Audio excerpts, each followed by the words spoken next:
Good morning from Government College Bhadra. This is Manpreet Singh. For BA Part 3 English Literature, we will return to the poetry and drama section again. So far we have read 3 poems from first unit. Now we will move on to the second unit and we will take the first poem. This is the poet's name is Wole Soyinka. He is from Africa. His poem Telephone Conversation. We will read this poem, and this poem is about racial discrimination, and first we will read about the poet.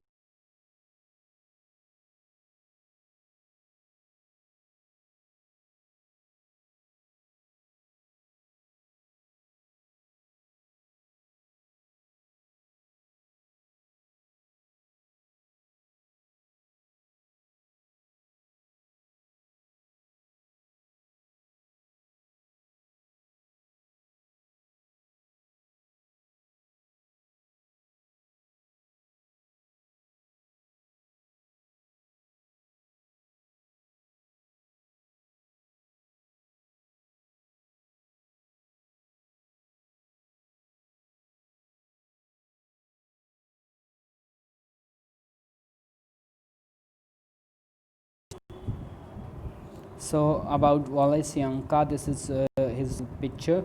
Wole Soyinka, his full name Akivanze Oluwole Babatunde Soyinka. He was born on 13 July 1934. Known as Wole Soyinka, is pronounced Wole Soyinka, is a Nigerian playwright. Nigeria se hain. He was a playwright, writer of dramas, poet and essayist. He was awarded the 1986 Nobel Prize in Literature. So he is a Nobel laureate, the first sub-Saharan African to be honored in that category. He was the first sub-Saharan from Saharan Africa to be honored in that category. पहले व्यक्ति थे जो सहारन सब सहारन क्षेत्र से थे और जिन्हें नोबेल प्राइज मिला था for literature.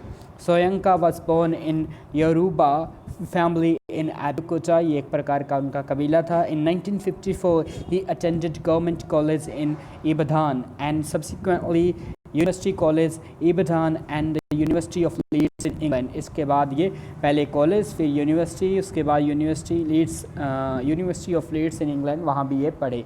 After studying in Nigeria and the UK, he worked with Royal Court Theatre in London. He went on to write plays that were produced in both countries in theatres and on radio.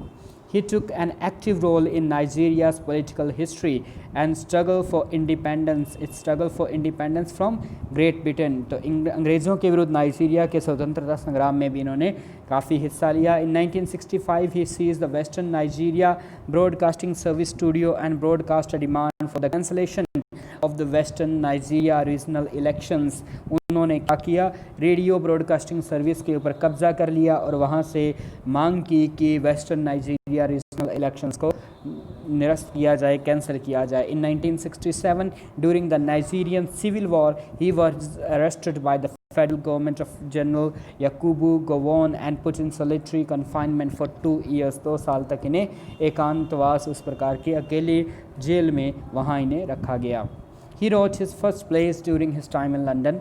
So he started writing his first plays during his time in London when he was studying at Leeds, or after that The Swamp Dwellers, उसका पहला उनका पहला play था The Swamp Dwellers, and The Lion and the Jew उनका second था a light comedy, which were performed at Ibadan in 1958 and 59 and were published in 1963.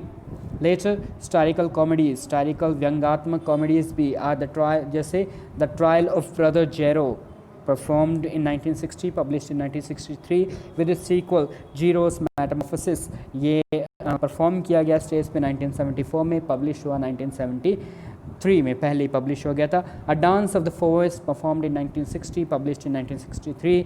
Kongi's Harvest, performed in 1965, published in 1967. And Madman and Specialist, performed in 1970, published in 1971.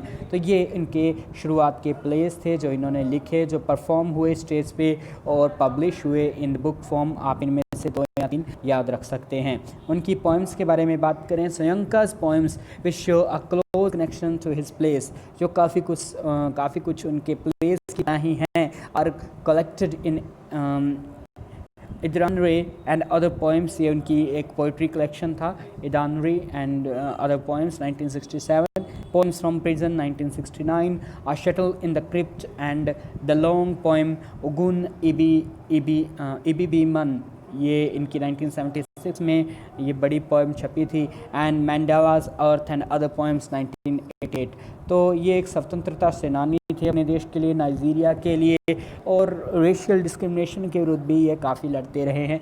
तो इनकी poems जो हैं एक प्रकार से दबे कुचले वर्ग, एक प्रकार से थर्ड वर्ल्ड कंट्री जैसे इंडिया भी है या अफ्रीका है या उस प्रकार के देश जो कॉमनवेल्थ या इंग्लिश राज के अधीन रहे, उनके द्वारा किस प्रकार से स्ट्रगल की गई अब साहित्य के माध्यम से, उसे शो करती हुई इनकी कविताएँ हैं।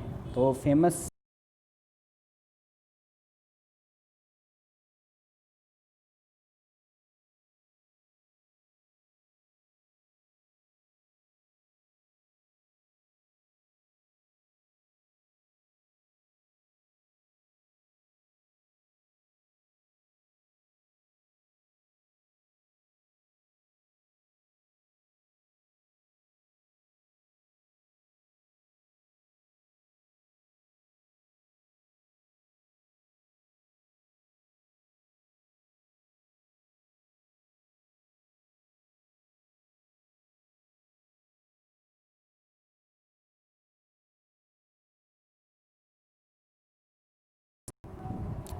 So what is this poem about? About the poem Telephone Conversation इसका टाइटल है, is a 1963 poem by Nigerian writer Wole Soyinka that satirize racism। ये पोएम क्या करती है, ये रेसिज्म जो नस्ल भेद है उसके ऊपर व्यंग करती है, व्यंग्यात्मक पोएम है। The poem describes a phone call between a landlady and the speaker. एक लैंडलेडी, एक मालकिन है, मकान मालकिन मान लीजिए, तो उसके बीच और एक स्पीकर जो खुद नरेटर हो सकता है, खुद पोइट हो सकता है, या कोई एक स्पीकर है जो वो कमरा या फिर वो मकान किराए पे लेना चाहता है, उनके बीच फ़ोन पे बातचीत है, इसलिए इसका टाइटल है telephone conversation.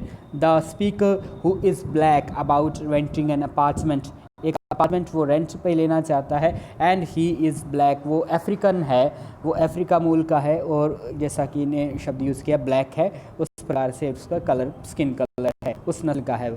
The land lady is pleasant until she learns that speaker is African. जब तक लैंड लेडी को नहीं पता चलता कि जो फ़ोन पे बात कर रहा है वो एक अफ्रीकन है, ब्लैक है, तब तक तो वो बहुत खुशी खुशी उससे प्लेजेंटली बात करती है। At which point she demands to know how light and dark. जब उसे पता चलता है कि उसका जो जिससे वो बात कर रही है वो एक अफ्रीकन है, तो तब वो इस प्रकार से सवाल करने लगती है कि वो कितना लाइट या कितना डार्क है, कितना काला है कलर में, यानी कि अगर वो कम है तो शायद चल जाए, बहुत ब्लैक है तो वो अपना रूम या फिर वो अपार्टमेंट जो है वो रेंट पे नहीं देगी। हाउ डार्क, हाउ लाइट और light the speaker skin is. In response उसके जवाब में the speaker cleverly mocks the landlady's ignorance and prejudice. तब जो स्पीकर है वो चतुराई से लैंडलेडी की इग्नोरेंस और उसके प्रेजुडिस, उसके एक प्रकार से उसके जो पूर्वाग्रह हैं कि जो ब्लैक लोग हैं, अफ्रीकन लोग हैं, वो तो क्रिमिनल टाइप के होते हैं, वो अच्छे नहीं होते, उसके इस पूर्वाग्रह का मजाक उड़ाता है, उसकी इग्नोरेंस का मजाक उड़ाता है। Demonstrating that characterising people by their skin colour diminishes their humanity. जब आप किसी को किसी के स्किन कलर के आधार पे उसको डिस्क्रिमिनेट करते हो, करेक्टराइज करते हो, तब आप एक प्रकार से डिमिनिश देयर ह्यूमैनिटी, आप उनकी मानवता और स्वयं की मानवता को डिमिनिश करते हो, दब्बा लगाते हो, कम करते हो। आप किसी की मानवता को छोड़कर उसके स्किन कलर के आधार पे इनको करेक्टराइज करना, ये मान लेना कि ये तो ऐसा ही होगा, ये एक प्रकार से रेशियल डिस्क्रिमिनेशन है, और इसे बहुत अच्छे से शो करते हैं इस फ्री वर्स पोएम में। This poem was written at the moment when the blacks were given the equal rights and responsibilities constitutionally and politically, famously known as apartheid, ये अफ्रीका में, खास करके साउथ अफ्रीका में काफ़ी डिस्क्रिमिनेशन है, racial discrimination हम जानते हैं। महात्मा गांधी ने भी इसके विरुद्ध काफ़ी आवाज़ उठाई थी। तो वहाँ पे एक एपार्थाइड मूवमेंट हुआ जिसमें जो ब्लैक्स थे या फिर जो अफ्रीकन थे उन्हें बराबर इक्वल राइट्स दिए गए, एक प्रकार से सिविल वार मान लीजिए, जिसके बाद उन्हें बराबर अधिकार दिए गए। उस टाइम के, उस समय के बारे में ये पोएम है। और उस इक्वल राइट्स एंड रिस्पॉन्सिबिलिटी जो थी जो दी गई उस समय ब्लैक्स के साथ क्या फिर भी बिहेव हो रहा था, ये बताती है कि संविधान में चाहे आप सबको बराबर मान लीजिए, लेकिन जब तक लोग अपने मनों से डिस्क्रिमिनेशन, भेदभाव को नहीं निकालते, तब तक ये कोई मायने नहीं रखता। Despite the rights at the macro level of society, अगर हम मैक्रो लेवल, माइक्रो का उल्टा यानी बड़े लेवल पे of the society, when we look at these problems, these type of discriminations, micro changes are hard to achieve. जब micro changes अगर आपको चाहिए, छोटे स्तर पे छोटे छोटे बदलाव चाहिए, हर किसी के मन को अगर आप जीतना चाहते हैं, बदलना चाहते हैं, तब आप मैक्रो लेवल पे नहीं, छोटे लेवल पे आपको देखना पड़ेगा। आप पूरे देश के लिए संविधान तो बना सकते हैं, लेकिन आप व्यक्तियों के मनों को तभी बदल सकते हैं जब आप माइक्रो लेवल पे काम करें।